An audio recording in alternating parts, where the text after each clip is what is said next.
Good morning student. Good morning sir. आज जो हम टॉपिक एक मिनट आज जो हम टॉपिक कवर करने जा रहे हैं या जिसके बारे में हम आज चर्चा करेंगे, what will discuss today, it will be the generation and the recombination of the charge carriers, है ना।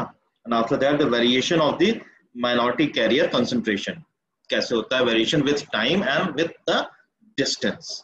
ठीक है।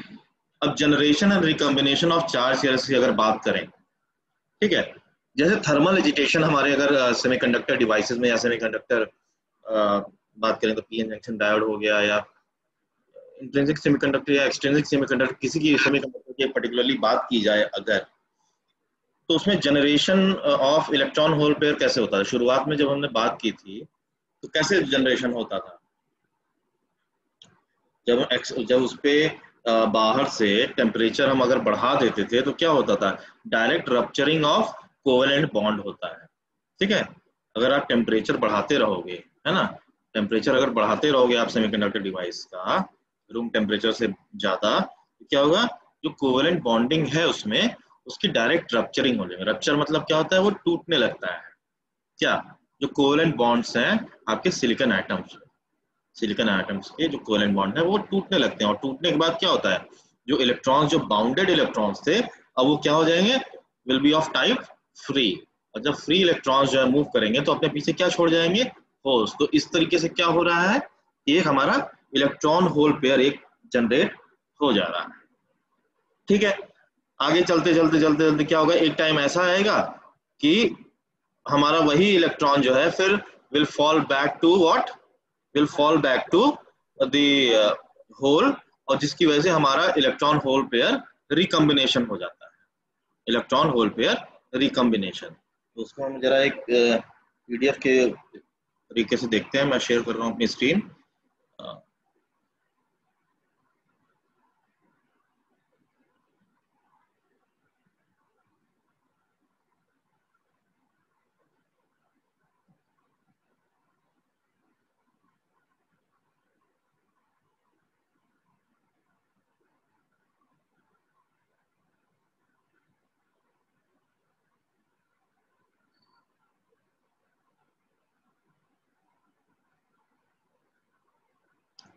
ये आपको दिख रहा है ना सभी को?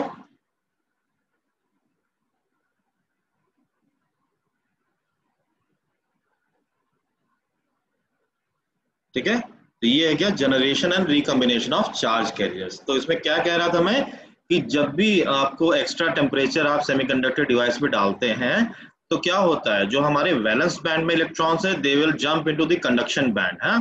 तो कंडक्शन बैंड में जब हमारे इलेक्ट्रॉन्स जंप कर जाते हैं वैलेंस बैंड से, तो अपने left behind it will left behind what, a positively charge space that is called hole. तो क्या हुआ आपका जो ये एक मिनट और, हाँ, तो उससे क्या हो रहा है कि आपका जो यहाँ पे अगर हम देखें तो यहाँ पे वैलेंस बैंड है ये, और ये आपका कंडक्शन बैंड है। ठीक है। तो यहाँ पे क्या हो रहा है, जब भी एक फ्रूटफुल टेम्परेचर मिल जाता है या एक्साइट करते हैं हम जब इलेक्ट्रॉन्स को, when the electrons get excited through temperature और व्हाट थर्मल एजिटेशन, तो क्या होता है, कोवेलेंट बॉन्डिंग ब्रेक होती है and that electron will jump from the valence band directly toward the conduction band after crossing this forbidden energy gap। तो क्या हुआ, इलेक्ट्रॉन यहाँ पे पहुंच गया और उसने क्या पीछे छोड़ दिया, अपने होल्स। तो ये क्या हो गया, EHP जनरेशन, यानी इलेक्ट्रॉन्स होल पेयर जनरेशन। ठीक है। फिर अपना काम करने के बाद, मतलब एक फ्रूटफुल टाइम के लिए वो रहते हैं जिसमें वो करंट फ्लो को प्रोवाइड करते हैं, है ना।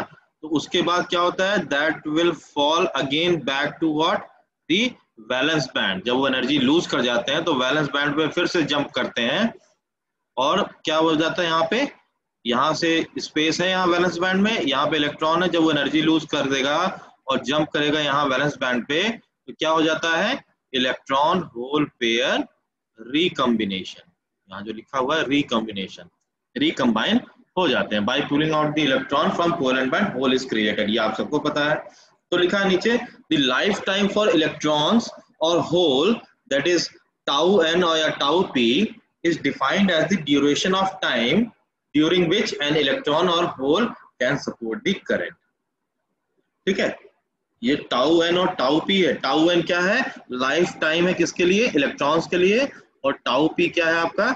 लाइफ टाइम है होल्स के लिए. इसका मतलब क्या हुआ कि जब तक हमारा इलेक्ट्रॉन और होल जो है वो करंट के फुल फ्लो को सपोर्ट करता रहेगा, वही उसकी लाइफ टाइम रहेगी. ठीक है, तो अगर हम जानना चाहें तो ये होता है कि in the intrinsic semiconductor अगर हम बात करें, the number of holes is equal to the number of what? The free electrons. ठीक है. However, the thermal agitation continues to generate G new hole electron pairs. अगर हमने कह दिया कि थर्मल एजिटेशन की वजह से लेट अस सपोज कि G नंबर ऑफ नए इलेक्ट्रॉन्स होल पेयर जनरेट हो गए पर यूनिट वॉल्यूम पर सेकेंड. ठीक है. while the other whole electron pair disappears as the result of recombination. तो अपनी जब वो लाइफ टाइम कंप्लीट कर लेता है इलेक्ट्रॉन्स और होल्स, फिर वो क्या हो जाते हैं? रिकम्बाइन हो जाते हैं. ठीक है. जैसे अभी हम कल उसमें फॉरवर्ड बायसिंग और रिवर्स बायसिंग में भी पढ़ रहे थे. क्या हो रहा था? जब फॉरवर्ड बायसिंग में आपके टर्मिनल से एक पॉजिटिव टर्मिनल था, इधर पी साइड की तरफ पॉजिटिव टर्मिनल था और एन साइड की तरफ नेगेटिव टर्मिनल था. मैं इसको ऐसे करके दिखाता हूँ.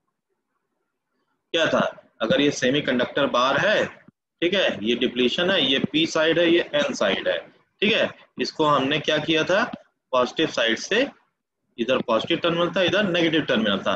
तो क्या हो रहा था? यहाँ पे जो होल्स थे इधर और यहाँ पे जो इलेक्ट्रॉन्स थे वो क्या हो जा रहे थे भाई? रिपेल हो रहे थे इधर से. तो इधर से रिपेल होने के बाद जो यहाँ पे सिंपली फिक्स्ड आयंस जो बैठे थे, उनके साथ क्या हो रहा था? इधर के जो होल्स थे उधर जाके इनको लॉस्ट चार्ज कैरियर्स मिल जा रहा था, इधर इलेक्ट्रॉन्स इनको मिल जा रहा था पॉजिटिवली चार्ज फिक्स्ड आयंस को. तो यहाँ पे क्या हो रहा है? रिकम्बिनेशन हो जा रहा था इस जंक्शन पे. तो रिकम्बिनेशन होने के बाद क्या हो रहा था? जो हमारी डिप्लीशन लेयर पहले इतनी थी, अब वो घट के कितनी हो जा रही थी? पहले से कम हो जा रही थी. ठीक है. तो पहले से वो कम हो जा रहा था. अगर बात करें, हाँ,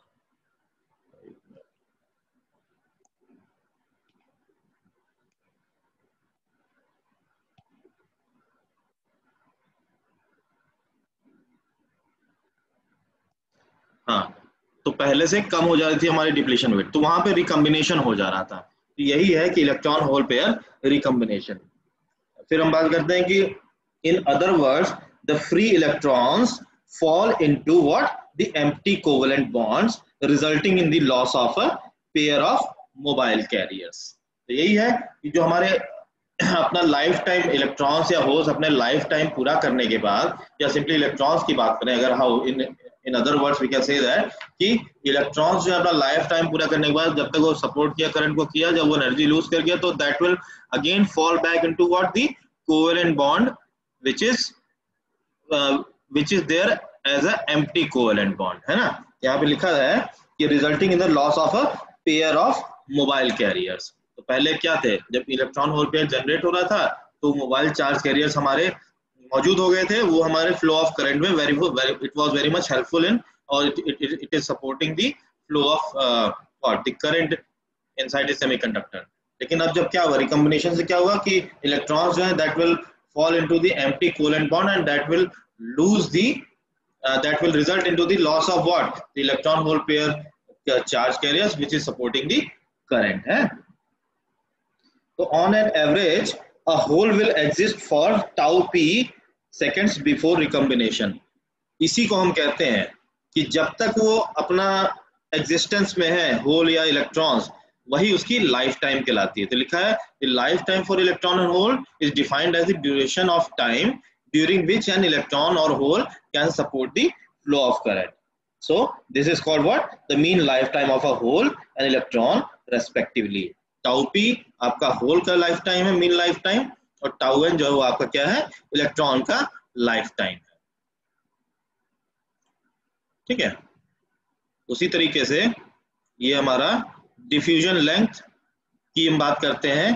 डिफ्यूजन लेंथ फॉर इलेक्ट्रॉन और whole that is Ln or Lp is defined as the distance traveled by an electron or hole during their corresponding lifetime. मतलब आपका जो लाइफ टाइम है इलेक्ट्रॉन्स या होल्स का टाउ1 और टाउ पी, जिसके दौरान वो सपोर्ट कर रहे हैं फ्लो ऑफ करंट के, उसी दौरान जितना डिस्टेंस ट्रेवल किया गया है इलेक्ट्रॉन्स और होल द्वारा, उसी को हम क्या कहते हैं, द डिफ्यूजन लेंथ, है ना। ये आपका डिफ्यूजन लेंथ दिखाया हुआ है। Ln is equal to under root dn upon dn into tau और Lp is equal to under root dp into tau P. dp क्या है, द डिफ्यूजन कांस्टेंट है इलेक्ट्रॉन्स के लिए, और dp के इधर dn आपका इलेक्ट्रॉन डिफ्यूजन कांस्टेंट है, और इधर dp क्या है, जो होल डिफ्यूजन कांस्टेंट है। ठीक है, नेक्स्ट हम आगे बढ़ते हैं। The variation of minority carrier concentration with time. हम सपोज कर लेते हैं पहले कि हमारे पास एक सिंपल सा एक एन टाइप सिलिकॉन का बार है जो कि थर्मल इक्विलिब्रियम पे अभी एग्जिस्ट कर रहा है। ठीक है, विद द कंसंट्रेशन अगर हम बात करें तो उसका कंसंट्रेशन है Pn0। ये इसके लिए एक मिनट,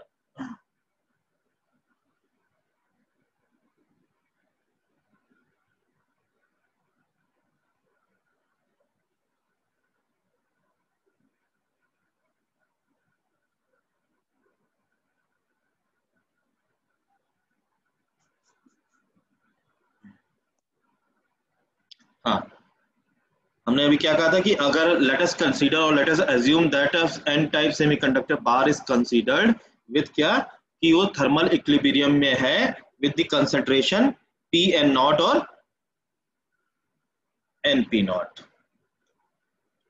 Pn0 इनिशियल कंसंट्रेशन अगर हम मान लेते हैं, क्या है, Pn0, और ये किसके लिए है,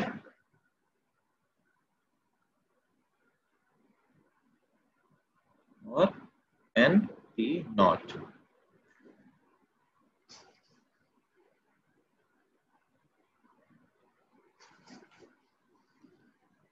क्योंकि हम एन टाइप सेमीकंडक्टर की बात कर रहे हैं, तो एन टाइप सेमीकंडक्टर के बार में क्या होगा, माइनॉरिटी कैरियर्स की बात कर रहे हैं ना, हम माइनॉरिटी कैरियर के कंसंट्रेशन की बात कर रहे हैं, और एन टाइप सेमीकंडक्टर में माइनॉरिटी कैरियर्स क्या होते हैं, हमारे होल्स होते हैं, जिसका कंसंट्रेशन इनिशियली हमने क्या मान लिया है, Pn0। P मतलब क्या है, होल कंसंट्रेशन, सफिक्स में n क्या है, कि एन टाइप सेमीकंडक्टर की हम बात कर रहे हैं, और नॉट क्या है, 0 बताता है।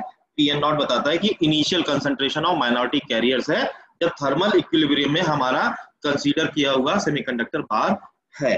ठीक है, अब टाइम t पे हम देखते हैं, टाइम t डैश पे, ये जो टाइम t डैश है, यहाँ पे हम देखते हैं कि या मानते हैं, late us assume that at the time t dash ये हमारा सेमीकंडक्टर बार जो है वो इल्यूमिनेट किया गया है, इल्यूमिनेट थ्रू अ रेडिएशन। इस स्पेसिमेन को हमने क्या किया है कि इल्यूमिनेट किया है थ्रू रेडिएशन।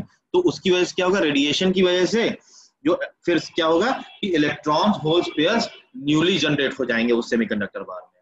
ठीक है, पहले क्या था, initial concentration, what we have assumed that, let us assume that we have a n type semiconductor bar which is at the thermal equilibrium, है ना, with the initial concentration of Pn0 and Np0। Np0 जो है वो आपका electron concentration, और Pn0 आपका क्या है, वो होल कंसंट्रेशन है। और क्योंकि हम माइनॉरिटी कैरियर कंसंट्रेशन की बात कर रहे हैं, variation of minority carrier concentration with time, तो हमको कंसीडर में क्या लाना है, यहाँ पे सिर्फ माइनॉरिटी कैरियर कंसंट्रेशन का Pn0 को। ठीक है, अब क्या हो रहा है कि let us assume that at the time t dash कि हमारा वही सेमीकंडक्टर बार को we have illuminated it with the radiation, and because of that radiation the new pair of electrons and hole pair generation will occur। तो क्या होगा, तो electron hole pair generate हुआ, देखिए यहाँ पे फिर क्या हो गया, एट टाइम t डैश पे ये जहाँ पे है, यहाँ से फिर ये शूट अप हो गया हमारा कंसंट्रेशन। ठीक है, एक्स एक्सिस पे क्या है हमारा, होल कंसंट्रेशन है, और ये सॉरी वाई एक्सिस पे हमारा होल कंसंट्रेशन है, और एक्स एक्सिस हमारा क्या बता रहा है, टाइम। ठीक है, तो at the time t dash हम क्या देख रहे हैं कि when we have eliminated this semiconductor bar with the radiation, what happens, the new pair of electron hole pair generation occurs, takes place। और because of that the concentration from initial concentration which is P and naught will now shoot up to at this very point. ठीक है, यहाँ पे क्या हुआ, पहले concentration इतना था, अब जब इल्यूमिनेट किया तो कंसंट्रेशन वो बढ़ के कितना हो गया, ये इतना हो गया. ठीक है, now what happens, assume that at the time t is equal to t dash the specimen is illuminated and that additional whole electron pair are generated uniformly throughout the crystal. ठीक है, now an equilibrium situation is reached and the new concentration are p dash and n bar. हमारा अब क्या है कि एक equilibrium condition की बात अगर करें हम, इसको मैं बंद करता हूँ यहाँ से, जस्ट अ मिनट, मैं इसको ड्रॉ करके दिखाते हैं इसको.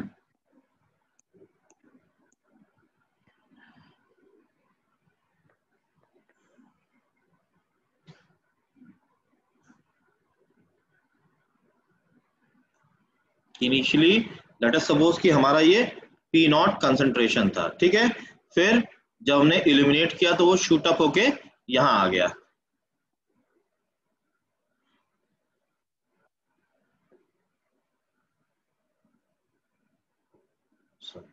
यहां पे वो एक इक्विलिब्रियम कंडीशन पे, नाउ फाइनल आपका क्या, an equilibrium situation is reached and the new concentration are P dash P bar and N bar. तो ये क्या हो गया, अब नया इक्विलिब्रियम कंडीशन पे क्या हो गया, हम इसको P बार मान लेते हैं.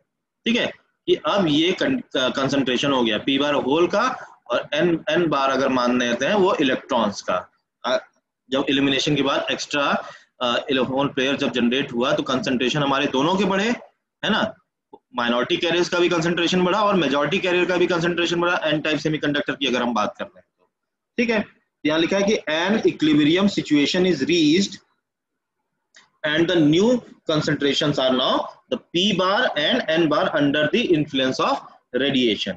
ठीक है, the photo injected or the excess concentration, अब excess concentration क्या हो गया, अगर हम excess concentration की बात करें तो उसको हम कैसे शो करेंगे, अभी रेडिएशन के बाद हमारा नया कंसंट्रेशन इक्विलिब्रियम पे क्या है, P बार. ठीक है, और जो इनिशियली हमारा जो कंसंट्रेशन था वो कितना था, P नॉट.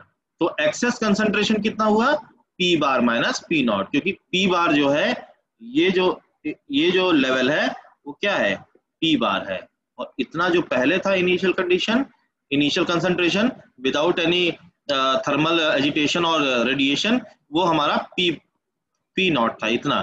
तो बचा कितना, excess electron, excess hole pair concentration कितना हो गया, ये इतना हुआ, जिसको हम दर्शाते हैं किससे, P bar minus P not.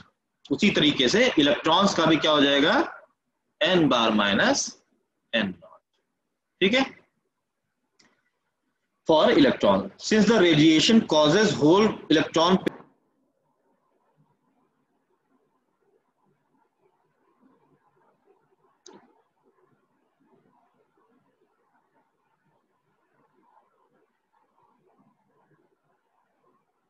Hello,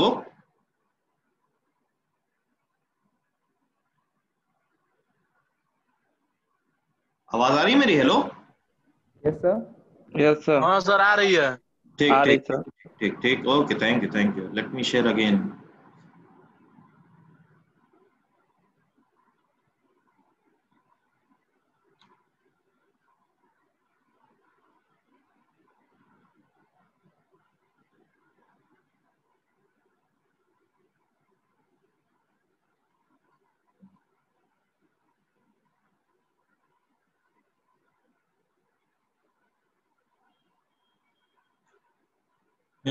तो हम क्या कह रहे थे कि since the radiation causes the hole or electron pairs to be created, then clearly अगर हम कहें तो ये हमारा P bar minus P naught will be equal to what, the N bar minus N naught, है ना.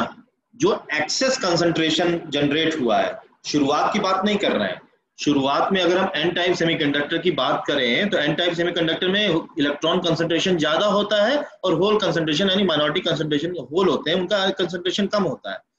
लेकिन उस कंडीशन के बाद eight the time t dash, यहाँ अगर हम टी डैश की बात कर रहे हैं, t is equal to t dash और ये 0 है, तो टी डैश में क्या कह रहे हैं, जब हमने इसको इलिमिनेट किया तो जो इनिशियल कंडीशन है उसको तो हम पीछे छोड़ते हुए अभी जब हम एक्सेस कंसंट्रेशन की बात कर रहे हैं तो उन दोनों में कंसंट्रेशन तो इक्वल ही होगा ना, होल कंसंट्रेशन और इलेक्ट्रॉन कंसंट्रेशन वो दोनों इक्वल होंगे क्योंकि वो न्यूली जनरेटेड है और थर्मल इक्विलिब्रियम पे है, अभी इनिशियल कंडीशन की हम बात ही नहीं कर रहे हैं। ठीक है, तो एक्सेस इलेक्ट्रॉन्स की वजह से जो थर्मल रेडिएशन हुआ उसकी वजह से जो एक्सेस कंसंट्रेशन जो जनरेट हुआ है उसमें आपका ये जो एक्सेस कंसंट्रेशन होल का और एक्सेस कंसंट्रेशन जो इलेक्ट्रॉन्स का है वो दोनों इक्वल होंगे। Although the increase in hole concentration P equals that for the electron density N।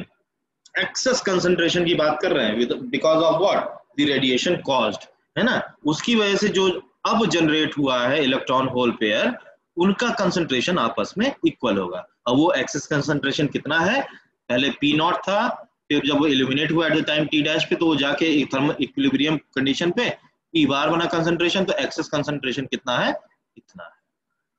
उसको हम कैसे शो किया, P bar minus P not. ठीक है,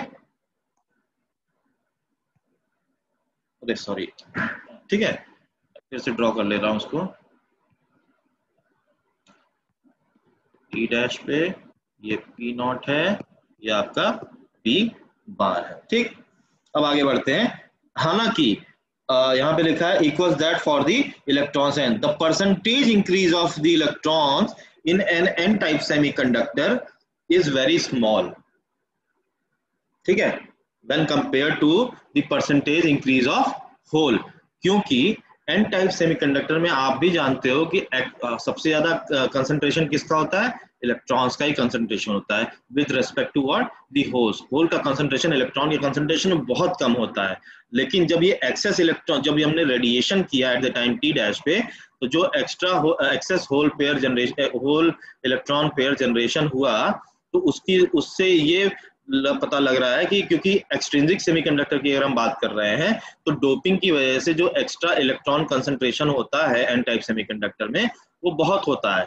और जब हमने एक्साइटेशन किया थ्रू रेडिएशन इस सेमीकंडक्टर बार को, तो हमारा जो एक्सेस कंसंट्रेशन है होल का और इलेक्ट्रॉन का वो दोनों इक्वल है, लेकिन जो इलेक्ट्रॉन का कंसंट्रेशन अब आया है, percentage increase of electron concentration is very small as compare to that of hole. Hole तो पहले माइनॉरिटी में थे, तो क्या हुआ, जब रेडिएशन हुआ उसकी वजह से एक्साइटमेंट हुआ उसका, तो क्या हो रहा है कि होल का कंसंट्रेशन पहले की तुलना में बहुत ज्यादा बढ़ गया, परसेंटेज इंक्रीज जो है उसका काफी हो गया। लेकिन क्योंकि इलेक्ट्रॉन्स पहले से ही एक्सेस में थे, तो उसमें जो एक्साइटेशन के बाद जो इलेक्ट्रॉन्स का जनरेशन हुआ वो उसके परसेंटेज, अगर परसेंटेज इंक्रीज की बात करें इलेक्ट्रॉन्स की, तो पहले की तुलना में वो बहुत कम हुए हैं, है ना, उससे कोई फर्क भी नहीं पड़ रहा। लेकिन होल के कंसंट्रेशन में काफी फर्क पड़ रहा है। तो यही लिखा है कि the percentage increase for electrons in n n type semiconductor is very small. On the other hand the percentage increase in holes may be tremendous because holes are scarce in n-type crystal। जैसे कि मैंने बताया कि n-type semiconductor बार की बात करें तो उसमें क्या है, होल्स जो है वो बहुत ही मतलब माइनॉरिटीज हैं, वो माइनॉरिटी बहुत ही स्कार्सिटी है उनकी। तो अगर एक्साइटेशन के बाद जो होल इलेक्ट्रॉन पेयर जनरेशन हो रहा है, तो उसमें क्या हो रहा है भाई कि पहले की तुलना में होल्स का कंसंट्रेशन बढ़ा है, परसेंटेज इंक्रीज बढ़ा है। लेकिन पहले क्या था, इलेक्ट्रॉन्स जो पहले भारी मात्रा में थे, तो उस पे परसेंटेज इंक्रीज का कोई ज्यादा फर्क नहीं पड़ा है इस, ठीक है। In summary the radiation affects, the radiation सुनिएगा, the radiation affects the majority carrier concentration hardly at all.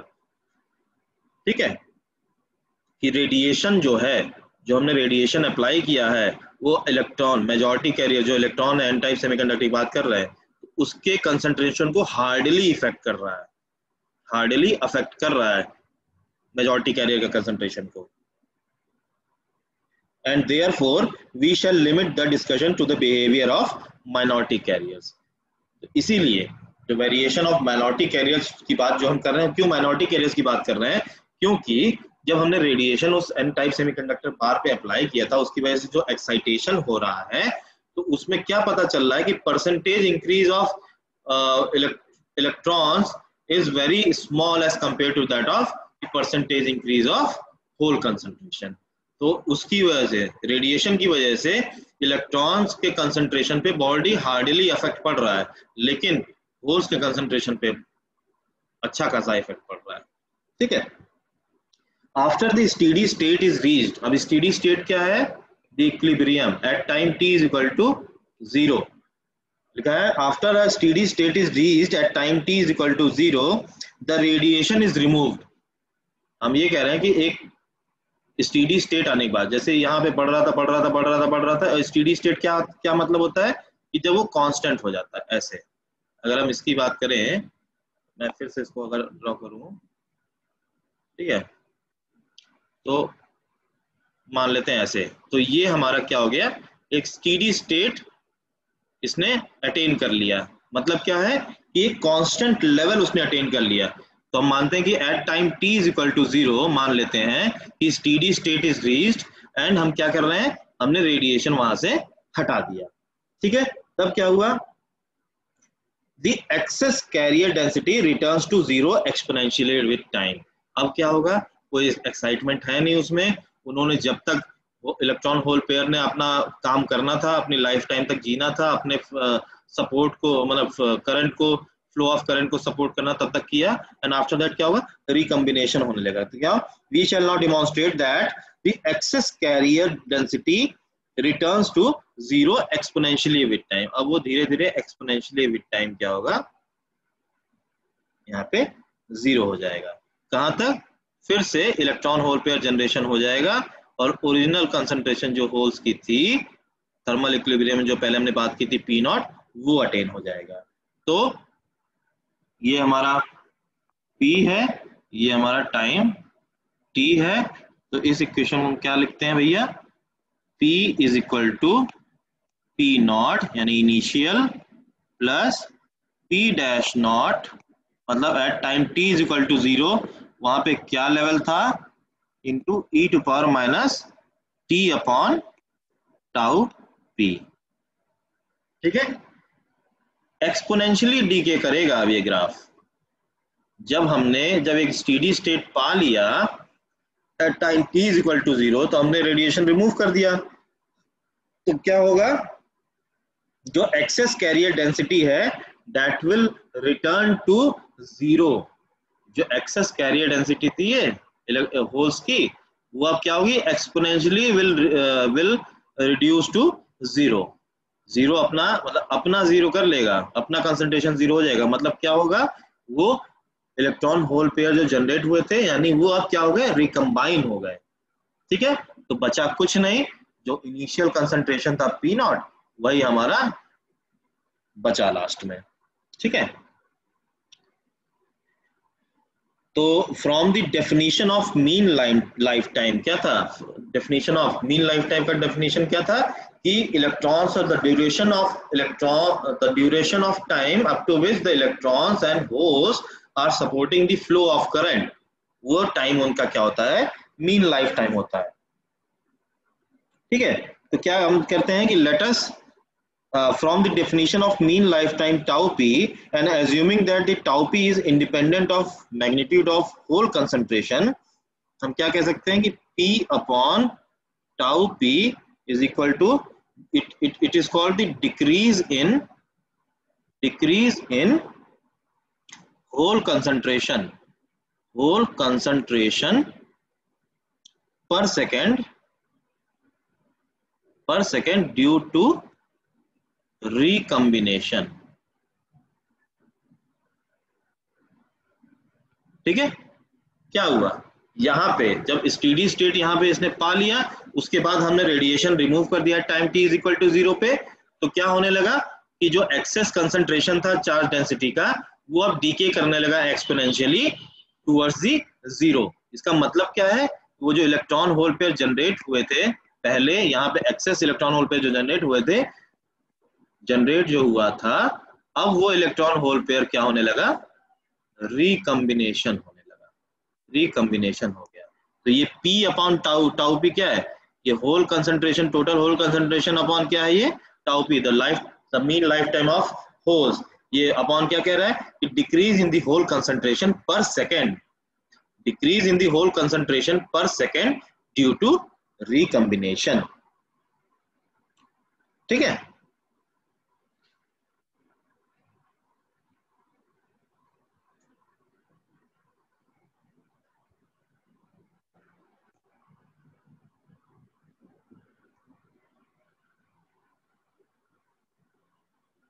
Hello. अब जो है कल हम जो बात करेंगे वो बात करेंगे किसकी, the variation of minority carrier concentration with distance, और उस डिस्टेंस में किसका काम आएगा, आपका डिफ्यूजन का। तो शुरुआत में पहले हम डिफ्यूजन की बात करेंगे, उसके बाद variation of minority carrier concentration with distance की बात करेंगे। ठीक है, so I am stopping my class here. Anybody can take the screenshot of the attendance and just put it in the WhatsApp group or and personally WhatsApp it to me also. ठीक है, okay sir. anybody can, आप जल्दी से ले लो screenshot, फिर मैं meeting and करता हूँ। Okay, 1 minute.